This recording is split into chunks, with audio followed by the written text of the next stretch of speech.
Hi guys! Welcome back again to my YouTube channel. Kumusta naman po kayong lahat guys? Okay, so yan guys, maraming salamat pala sa walang sawang pagsubaybay sa ating pong daily love reading. And kung ikaw ay bago pa lang sa ating channel, mag-subscribe na po kayo. Then, i-click mo na rin yung ating notification bell para lagi kang updated sa ating mga bagong upload. So yan guys, sa mga interested naman sa ating private reading, iiwan ko na lang po yung link ng aking Facebook sa atin pong description box below. Okay? So, tignan natin. Kanina ba itong love reading? Okay. Kanina ba itong love reading?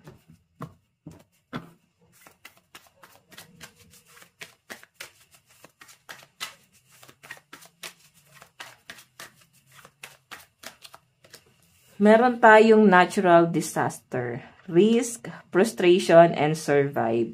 So, yung iba sa inyo guys, parang halo-halo na eh. Parang nagpatong-patong na yung problema nyo ngayon. Nagsabay-sabay na, parang ganon. Problema mo sa love life, problema mo sa pamilya, sa career mo, sa kaibigan mo. Parang feeling mo, pinagkaitan ka na ng mundo. Parang ramdam mo na, ano ba to, kamalasan ba to? Ano ba tong nangyayari na to? Feeling ko dito guys, naka-absorb ka ng negative energy. Okay, ganun yun eh. Pag negative yung mga taong sinasamahan mo and yung negative yung environment mo guys, lalo na kung ikaw yung tipo ng tao na absorber, 'di ba? Makaka-attract ka rin ng ng kamalasan. So kung bakit nangyayari to sa inyo guys, I think may gulo na parang napasok mo nang hindi ka naging handa dun sa bagay na yon. Okay? So ayan, kaya parang lahat ng nangyayari sa buhay mo is nabiblame mo sa person mo. Kasi siya yung parang dapat nagmamalasakit sa inyo, dapat nagmamahal sa inyo, dapat siya nag-aalaga sa inyo, pero siya yung hindi mo mahagilap ngayon. Okay? So, titingnan natin, ayan, meron kayong matinding pinagdadaanan ngayon, nagpatong-patong daw ang problema ng ibang nasasagap natin ngayon dito, guys. So, tignan pa natin. Kanina po itong love reading spirit guide.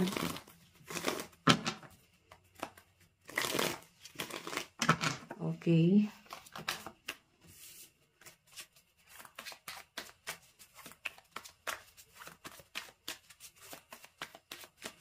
Meron tayong good news. Ayan, ibig sabihin kailangan mo lang daw to guys pagdaanan. Feeling ko calling to para sa inyo kung bakit nagkakaroon ka ng matinding problema or pwedeng aral, no? Na parang hindi lahat ng problema dapat pinapasok mo, hindi lahat ng problema dapat pinapakailaman, o hindi lahat ng problema dapat dapat naapektuhan ka. Parang ganyan. So, siguro malaking pagsubok lang din na nangyayari sa inyo to para ma-realize mo sa sarili mo na mag-focus ka naman sa sarili mo. So, yan, may nakikita akong good news dito. Meron daw parang surprise, merong malaking himala na possible na mangyari or dumating sa buhay mo. And ganon din yon pagdating sa relasyon nyo ni person mo. Okay, tignan pa natin.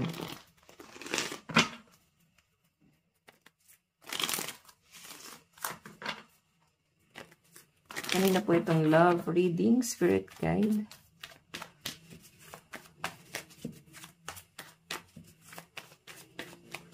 Meron tayong live and learn, experience, training, development.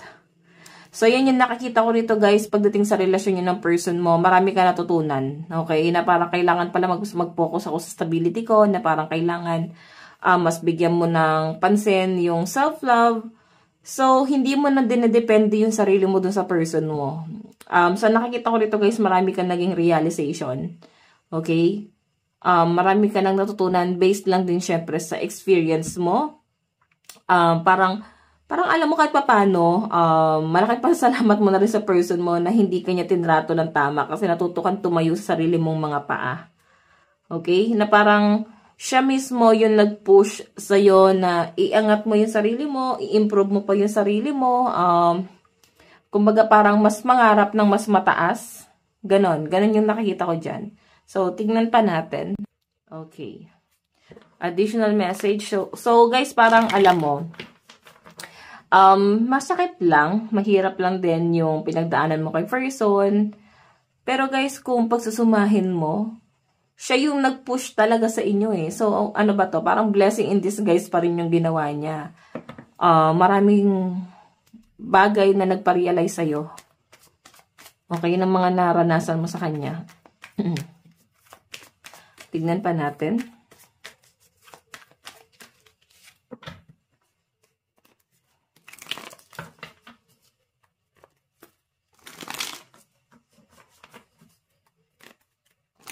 Additional message.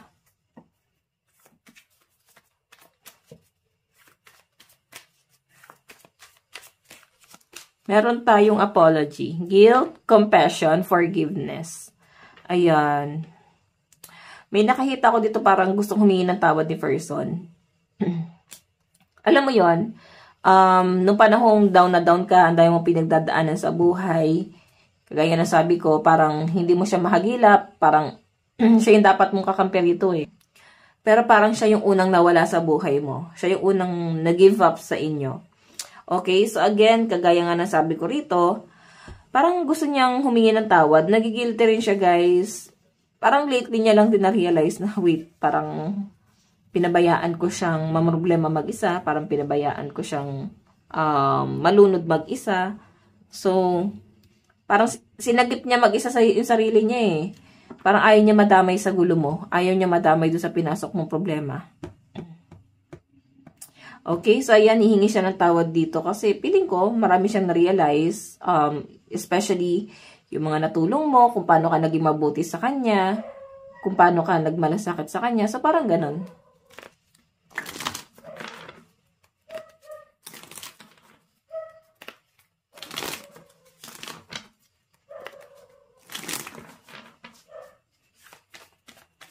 Tignan pa natin.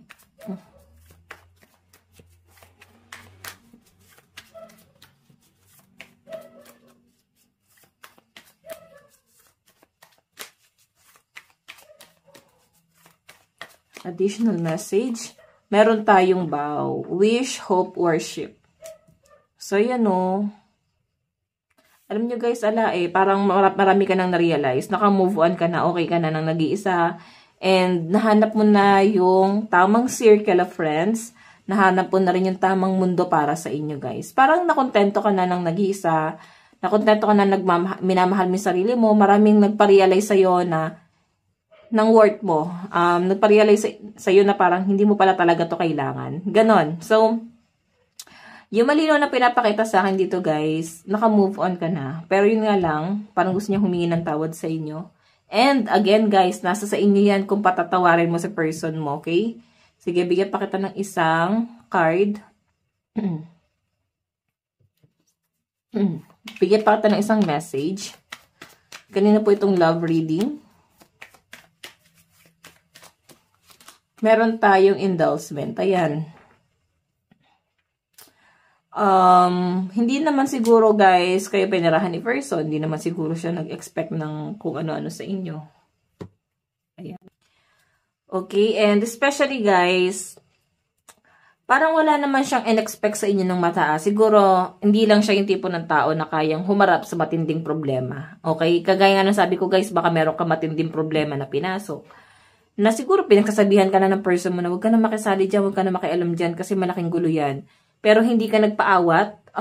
Pwede guys na meron kang napasok na malaking problema like sa career, sa business, ano ba sa mga transaction. Pero dahil matigas yung ulo mo, hindi ka nakinig, no? So, nasira yung relasyon niyo ng person mo.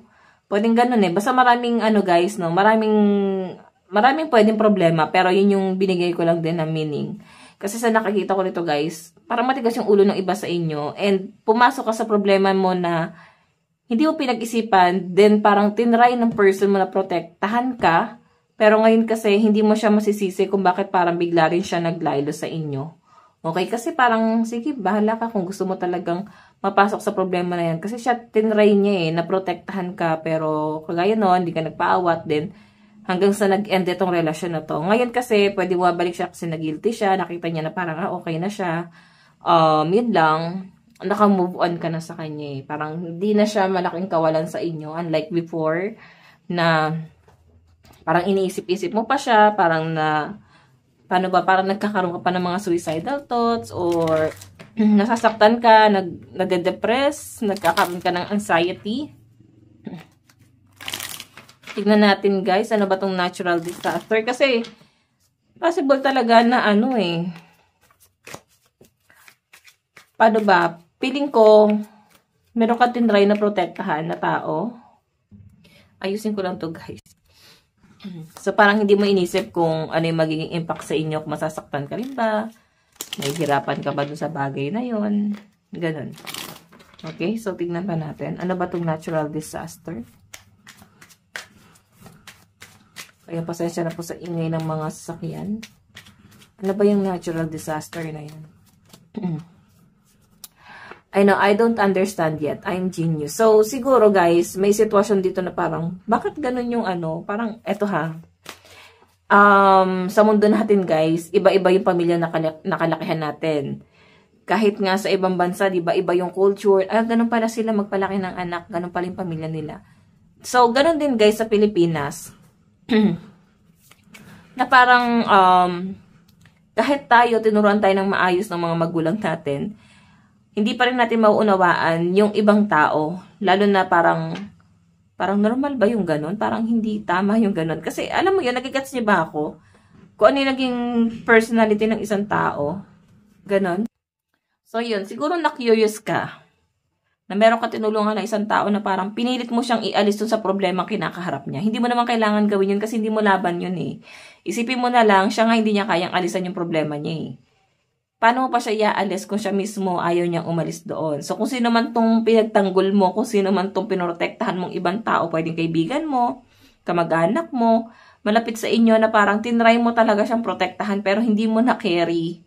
So, tignan mo na lang guys yung naging resulta. Ikaw yung nagsasuffer lahat ng problema na parang may sarili ka pala talagang problema pero hindi mo na ito naharap. Kasi inisip mo yung problema na itong taong to.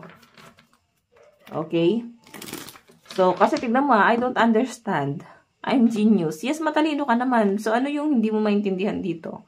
Dapat wag na tayo guys makikisali sa problema ng iba. Lalo na kung hindi naman kailangan ng tulong talaga ng taong yon. Meron kasi ibang tao guys na, ayan, tayo, di ba? Para kaya natin mag-isip sa isang sitwasyon.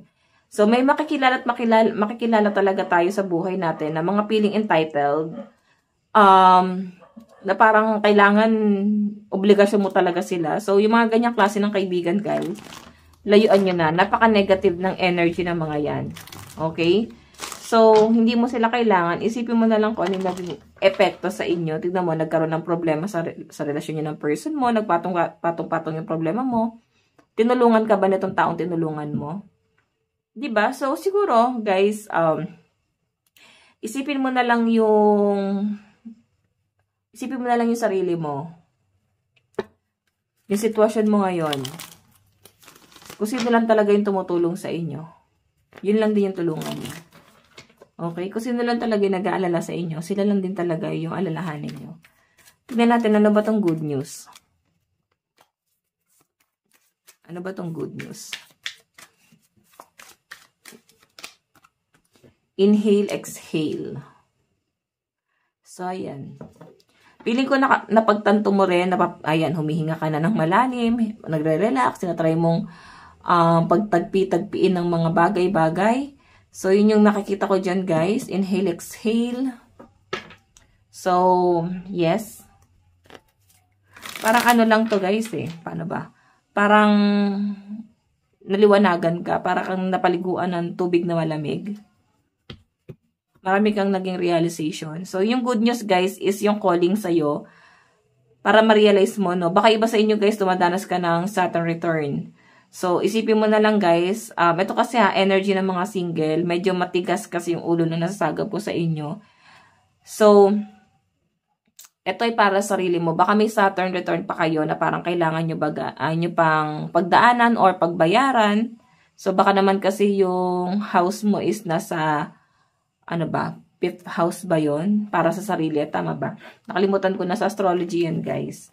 Okay, tignan natin ano ba tong live and learn. Ano ba yung live and learn? Meron tayong you are good enough as you are right now. Diba? So, pwede naging masama ka sa ibang tao. Okay? Bad influence ka sa paningin ng ibang tao. Kahit ang pinaglalaban mo naman at yung adhikain mo naman ay nasa tama. So, yan. Hindi mo na daw kailangan i-please pa yung sarili mo or explain. People come and go, guys. So, kung sino mag-stay at umalis, okay lang yan. Tignan natin itong nararamdaman ng person mo kasi gusto daw mag-apology. Okay. Meron tayong you are not your emotion. Diba? So, ito guys, apology kasi parang hindi daw siya nagiging maayos, hindi daw nagiging okay yung pang-araw-araw niya. So, feeling niya wala naman daw naging problema sa kanya, baka naging emotional ka lang. Yung dating sa kanya na baka masyado mo lang binigdil yung mga bagay-bagay. Hindi mo naisip na naging concern lang talaga siya sa inyo. Nag-alala naman talaga. Pwede nyo guys tingnan yung sitwasyon, no? Baka gano'n naman talaga pero hindi mo nare-realize pa sa ngayon. So, yan. Gusto niya humingi ng tawad kasi na-realize naman niya dito na parang wala naman siguro talaga sa akin yung mali. Hindi naman siguro talaga ako nagkulang. Parang gano'n. So, tignan natin ano ba tong vow.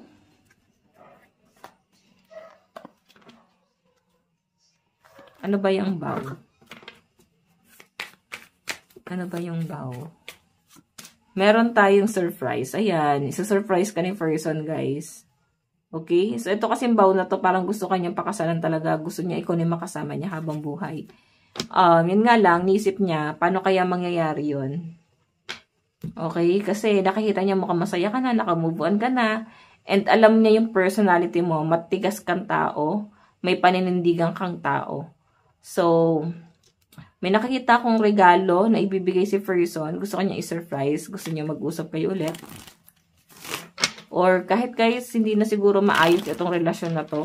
Ang dating ka sa kanya, gusto niya lang magkaayos lang kayo. Kahit hindi na magkarelasyon, kahit magkaibigan na lang.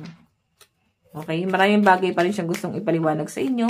Alam mo yung feeling na ba't kailangan pang mag-explain? May mga ganong kasing klase ng tao guys na parang hinahabol sila ng konsensya nila pag hindi sila nakakapag-explain doon sa sitwasyon. So, ganun yung nakikita ko dito sa taong to. Okay, tignan pa natin. Meron tayong abuse of power. Diba? Guys, masyado mo lang talagang inabuso yung sarili mo. Okay? Masyado mo lang binigdil. So, tignan natin. Ano ba yung matitigas ang ulo mamaya doon sa zodiac sign na ilalabas natin, no? Pero matibay yung pinapakita sa akin dito na matigas yung ulo ng iba sa inyo. Pakikinggan mo lang yung sarili mo. Nakikinig ka naman sa guidance ng ibang tao. Pero, alam mo yung parang kahit sabi natin hindi ka nag-side comment. Pero paninindigan mo pa rin sarili mo eh. Alam mo yun, parang yun pa rin yung nagiging mahalaga sa'yo. Yung nagiging opinion mo para sa sarili mo. So guys, hindi nakakabuto yung pagiging matigas. Kung akala mo is independent person ka na yan, hindi. Okay? Minsan, pag sobrang taas ng tingin mo sa sarili mo or parang tingin mo is kaya mo na, yun pa yung nagpapalaglag sa atin eh. Okay? Para maging down to earth. Kaya nga, sabi dito, maraming gustong mangyari sa universe para sa'yo na matutunan mo. Okay? Kung hindi mo natututunan sa ngayon. Tignan natin. Additional message.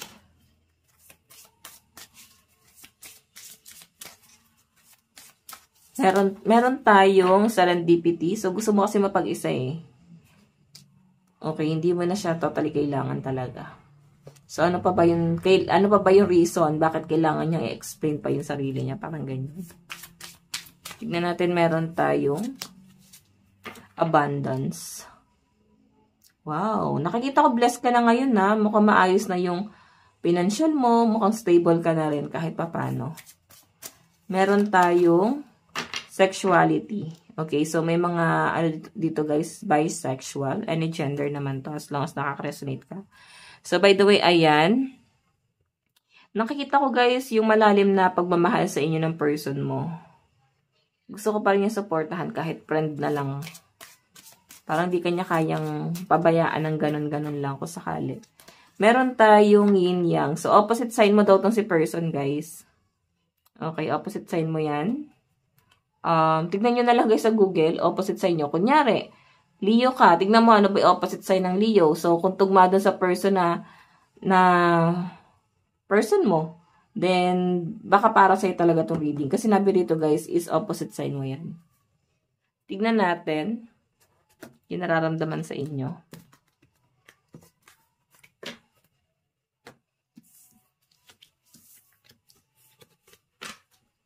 Okay.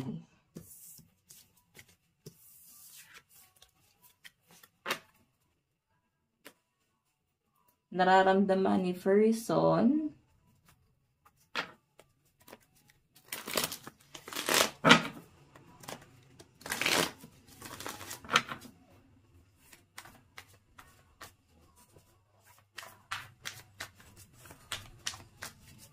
Nararamdaman ni person sa inyo ngayon.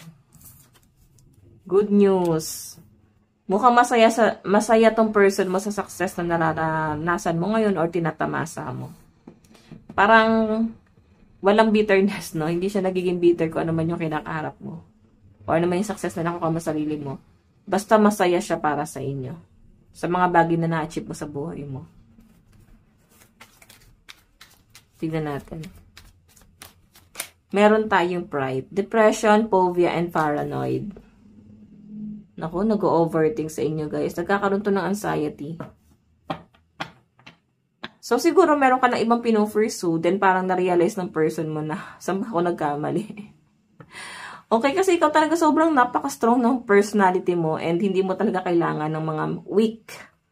Okay, parang kailangan mo malakas na partner. Hindi mo kailangan ng mahinang partner.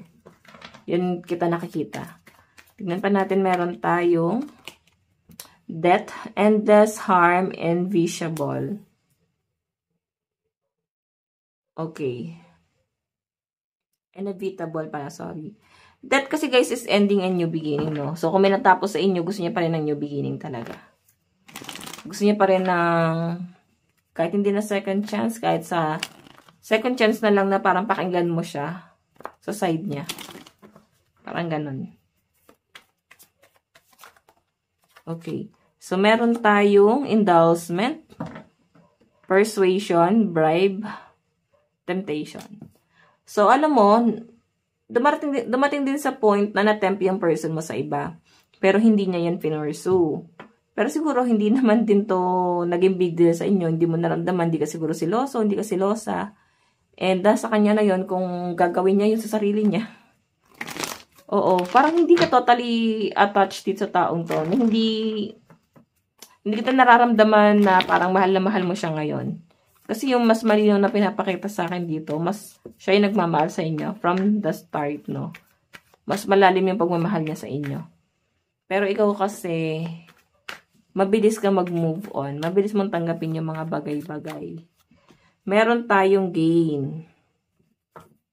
Ayan. So, ito kasi guys, gain, yung malinaw na pinapakita sa akin dito, parang harvesting, no? Gusto niyang patunayan yung sarili niya sa inyo. Meron siyang gustong makita mo na ginagawa niya para sa sarili niya. For me lang ha, ginagawa niya ba talaga to para patunayan yung sarili niya sa inyo? Or ginagawa niya lang to guys para ipamukha sa inyo kung sino yung sinayang mo? Pwedeng ganon. Pero guys, okay na rin, no? May maganda ka pa rin naidulot sa taong yan kahit hindi ka na ganon totally attached sa kanya. So, ano ba tong good news? Supportive daw eh. Ayun, you are here, di ba? Nalalaman niya pa rin yung mga balita tungkol sa inyo. Ano yung mga nangyayari sa inyo. And yung malinaw na pinapakita sa akin dito, guys, sobrang sinusuportahan ka pa rin niya. Sobrang iniisto ka niya and sobrang proud atong taong to sa inyo. Okay, kung ano man yung nagiging success sa buhay mo ngayon, sobrang proud si person. Tignan natin ano tong pride kasi nade-depress daw eh. O, meron tayong better alone than in bad company. So, pwedeng sa ibang taon to na nasa circle niya na nakakilala sa inyo. Parang ino-open ka pero siya kasi ayaw niya na pakinggan, ayaw niya na i-issue, ayaw niya na pag-usapan. No? Parang kontento na si person mo ng payapa. Parang ganun. Payapa na yung puso't isip niya. Tingnan pa natin. Ano tong death? Meron tayong you can do it. Diba? Feeling niya kasi rito guys, buo na yung loob ko. Basta gusto ko siyang kausapin. Gusto ko makipag-ayos sa kanya. And parang binibuild niya yung sarili niya na kaya natin to self. No? Huwag tayong susuko. Para to sa peace of mind natin. Para ganun. Okay, endorsement. Ano yung endorsement? Meron tayong there's no planet B. So, yun nga guys, hindi na eh. Ramdam niya na ang dami ng problema nangyari. Plus, LDR pa kayo. So, hindi niya na maintindihan yung mga nangyari sa sitwasyon. Ganun yung nakikita ko dyan. Isa pa, meron tayong got a drink. Cheers. So, may celebration. Alam mo, parang wala nangyari. Basta sobrang saya nitong taong to kung ano man yung success na nangyayari sa buhay mo. Oo, nahihirapan din siya syempre kasi nisip niya mukhang masayang-masaya ka. Nisip niya kasi dahil nga tinry ka niyang protektahan, inisip niya hindi ka na makakabangon sa problema. Pero nagkamali siya, no? Sobrang nakabangon ka. Okay, additional message. Additional message. Meron tayong feeling lost. I'm trying to make this work but I feel so lost. I don't know what to do or say anymore and it's easier to just stay in silence. So, ginost ka pala or baka ganun yung nangyari. Kasi tinry naman daw niyang i-work out yung relasyon niyo pero habang tinatry daw niya yon, napapabayaan niya daw yung sarili niya. Nakakalimutan niya na yung sarili niya. Okay, parang ang dating guys, naging guardian mo daw siya. Bodyguard, parang ganun. Okay, what else? Meron tayong unblock me. So, blinak mo ba to? I know I miss you and want to connect. Please unblock me literally or energetically. So we can speak. I have a lot to say. So, guys, gusto niya i-unblock mo siya kasi marami siyang gustong sabihin sa inyo. Tignan pa natin. Meron tayong my fantasy. You're my fantasy. I have pictures and videos saved of you and use them for inspiration. I want you. So, ayan guys. Yung pinapakita sa akin dito, pinantasya ka pala ni person until now. Ina-admire ka pa rin niya. Kaya nga nisto ka niya kasi nababalitaan niya pa rin yung kung ano nangyayari sa buhay mo, yung success na nangyayari sa buhay mo. And sobra yung pag-admire ni person. Nandun yung desire niya na sana maayos pa. Parang ganon. Tignan natin. Pero kasi guys, pwedeng hindi mo to talaga naging karelasyon. Baka naging friend mo. Or naging friend mo pero nagkaroon siya ng malalim na feelings talaga sa inyo. Kasi yung energy mo kay sobrang light. Ikaw yung tipo ng tao na parang magstay ka or umalis ka, okay lang. Parang ganon. People come and go nga. Message ni person, I love you so much. Diba? Sobra-sobra kang mahal. Meron tayong, now it's not the time. Nahiya siya sa inyo. Para wala siyang mukhang maiharap. Meron tayong, I need space. Ayun. Kailangan niya ng time para sa sarili niya. Pero sobra kang mahal na itong taong to. Hindi niya alam talaga kung paano kanya i-approach sa kabila ng mga nangyari. Tignan natin yung zodiac sign. Aquarius, Gemini, Cancer, Aries, Scorpio, and Virgo. Meron tayong Sagittarius, Libra, Scorpio, Aquarius, Capricorn, and Pisces. Meron tayong Aquarius, Aries, Scorpio, and Virgo energy. Okay, thank you. Tignan pa natin sa side mo.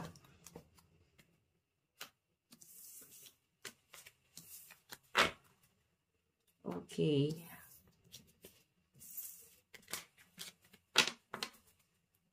Sa side mo, overall energy, nararamdaman mo kay person. Playing games, di ba? So, naging laro lang pala talaga sa inyo, parang situationship, no? Wala talaga naging connection. Wala rin naman siguro talagang, hindi rin naman siguro guys nagkaroon ng eme, no? Wala naman talagang ganun. Baka lang, more on landian lang, or naging sweet, or naging attached lang, pero walang personal na nangyari. So, ayan. This is the game to me, the way I'm acting, responding, or posting it to get your attention. So, ayun. Basta na-feel nyo lang yung isa't isa na parang, ay, may gusto sa akin to. Ay, gusto ko na tong taong to. Parang ganyan. So, tignan pa natin nararamdaman mo. Meron tayong focus on money. Diba? mas nakapokus ka sa career mo talaga. I'm currently focusing on my career and finances. My main priority is financial stability. So, yun. Yun. Zodiac sign. Meron tayong Sagittarius, Capricorn, Libra, Pisces, Scorpio, Taurus, Aries, Gemini, Cancer, Leo, and Virgo energy. Okay. So, in the near future, tignan natin. In the near future.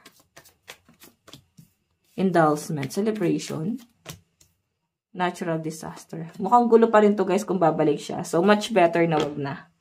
Okay, much better na mag-focus ka na lang sa sarili mo, mag-self-love ka na lang muna. Okay, yun yung mas magandang gawin mo muna dito. So, ayan guys, ito lang po ang inyong daily love reading. Again, bukas po, let God bless and love you all. Bye-bye!